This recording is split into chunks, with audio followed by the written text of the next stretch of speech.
গোপালগঞ্জের সেই ঘটনায় জামাত ইসলামী তাদের রাজনীতি নতুন এক অধ্যায় প্রবেশ করিয়েছে।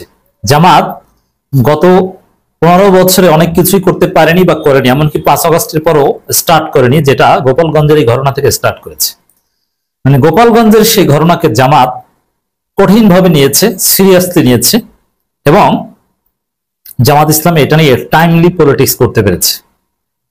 গোপালগঞ্জের এই ঘটনায় জামাত রাজনীতির চালকের আসনে বসতে পেরেছে, প্রমাণ করে দিয়েছে প্রকৃত জুলাই যোদ্ধা বা জুলাইয়ের পক্ষের শক্তি জামাত ইসলাম, যাদের মধ্যে কোনো প্রতারণা, এমনকি দলীয় ক্ষুদ্র স্বার্থের ঊর্ধ্বে উঠে জুলাইয়ের স্পিরিটের পক্ষে জামাত ইসলামী অবস্থান নেয়। দর্শক, গোপালগঞ্জের এই ঘটনায় জামাত ইসলামী তোলপাড় সৃষ্টি করে দিয়েছে রাজনীতিতে। এটা থেকে একটা বিষয় স্পষ্ট হয়েছে, আওয়ামী লীগকে জামাত তার কোনোদিন ফিরতে দিবে না।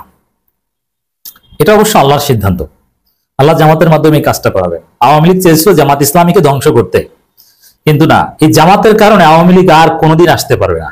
এনসিপিও করবে, প্রতিহত করবে। জামাত এনসিপি এই পয়েন্টে, বিএনপি কিন্তু না। বিএনপি দেখবেন যে এই গোপালগঞ্জের এই ঘটনায় এনসিপির বিরুদ্ধে অলরেডি বলে ফেলেছে, দ্যাটস ডিফারেন্ট আলোচনা। কিন্তু জামাত ইসলামী এই এক ঘটনায় একের পর এক এত সিরিয়াস কর্মসূচি দিয়েছে, এত সিরিয়াস পলিটিক্যালি জামাত নিকট অতীতে কবে হয়েছে আপনি দেখাতে পারবেন না। যেমন গোপালগঞ্জের ঘটনা ঘটার পর সাথে সাথে আমির জামাতের ফেসবুক স্ট্যাটাস, শফিকুল ইসলাম মাসুদ, শিবির সভাপতি সাদিক কায়েমদের ফেসবুক পোস্ট, মুহূর্তের মধ্যে রাজপথে নেমে গিয়েছে জামাত ইসলামী ঢাকা মহানগর উত্তর এবং দক্ষিণ। ইনস্ট্যান্ট, পূর্ব ঘোষণা ছাড়া মুহূর্তের মধ্যে জামাত ইসলামী দেশব্যাপী একদিন পরে কর্মসূচি ঘোষণা করেছে।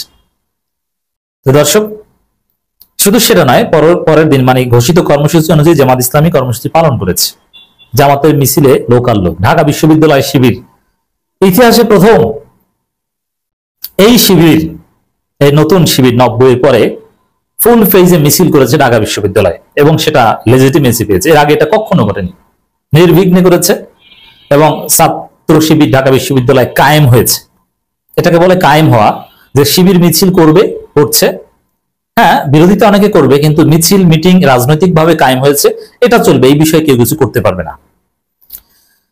জামাত ইসলামী যে কাজটা, কখন আমি যেটা বলেছি যে নতুন অধ্যায় প্রবেশ, এর অর্থ হচ্ছে, দেখেন জামাতের সিনিয়র নেতারা সাধারণত রাজপথে নামেন না। গত 15 বছরের প্র্যাকটিস ছিল, কেন্দ্রীয় জামাতের প্রোগ্রাম মানে শফিকুল ইসলাম মাসুদ, নুরুল ইসলাম বুলবুল, এরা হচ্ছে সবচেয়ে বড় নেতা কেন্দ্রীয় জামাতের, কেন্দ্রীয় কর্মসূচি পালনের।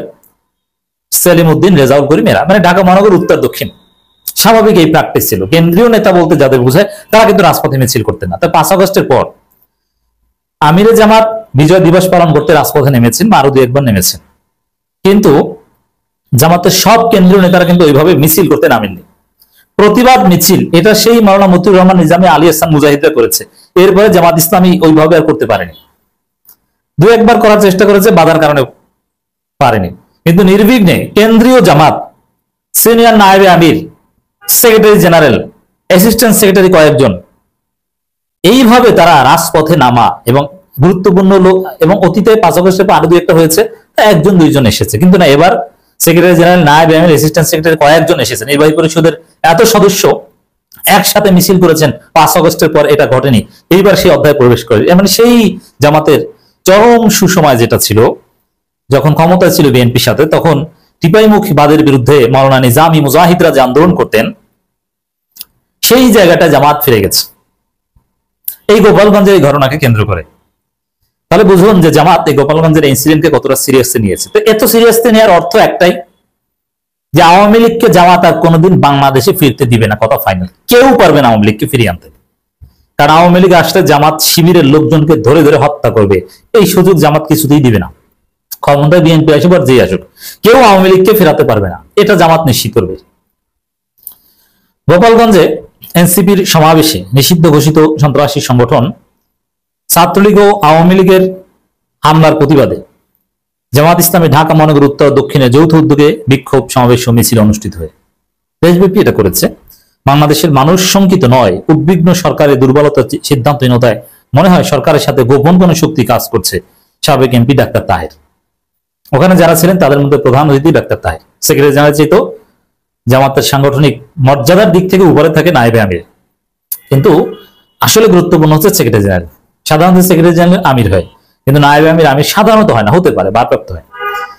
আর এটা যে কোনো সংগঠনেই মৌলিক পোস্ট হচ্ছে সভাপতি, দ্বিতীয় হচ্ছে সেক্রেটারি, আর প্রতীকী সম্মানে পোস্ট হচ্ছে সেকেন্ড, সিনিয়র সহসভাপতি বা ইত্যাদি, নায়েব আমির। ডাক্তার তাহের অত্যন্ত ব্যালেন্সড বক্তব্য দিয়েছেন। এর মানে বা জামাতের এখানে সিনিয়র নেতারা সবাই বক্তব্য দিয়েছেন, মহানগরীর নেতারাও বক্তব্য দিয়েছেন। সবার বক্তব্যে একটা ধাঁচ ছিল যে গোপালগঞ্জ, মুজিববাদ, আওয়ামী লীগ এগুলোর অস্তিত্ব বাংলাদেশে থাকবে না, এগুলোর সাথে কোনো সহাবস্থান নয়, এক। আর বিপ্লবীদের জীবনের উপর আঘাত হানলে জামাত তাদের সর্বশক্তি দিয়ে প্রতিবাদ করবে, দুই। শুধু আওয়ামী লীগকে ধোলাই দিলে হবে না, বিএনপিকেও জামাত,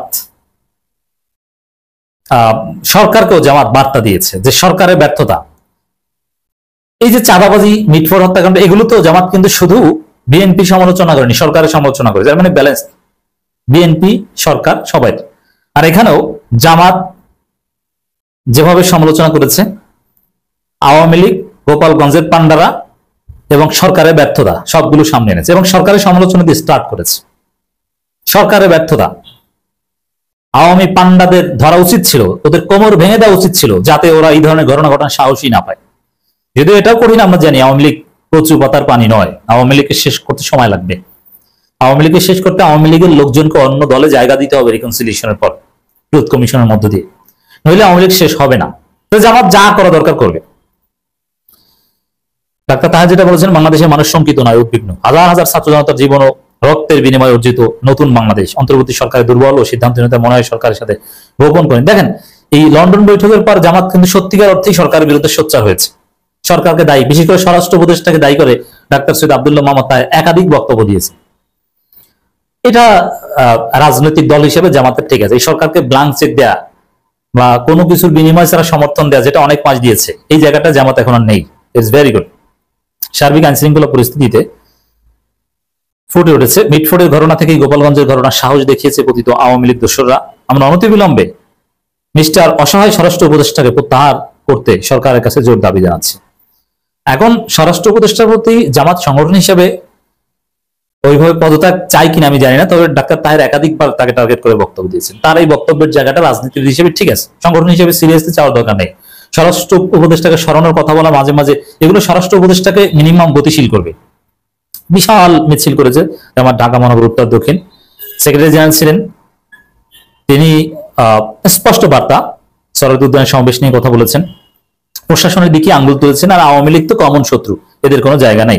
চাঁদাবাজির বিরুদ্ধে বলেছেন, নুরুল ইসলাম বুলবুল, মাওলানা এটিএম মাসুম, এরা সবাই কথা বলেছেন। তো দর্শক, হামিদুর রহমান আজাদ, এক কথায় যদি বলি, জামায়াত ইসলামী গোপালগঞ্জের ঘটনায় তোলপাড় সৃষ্টি করে দিয়েছে এবং জামাত তাদের নিজেদের রাজনীতিকে নতুন একটা অধ্যায়ে নিয়ে গিয়েছে।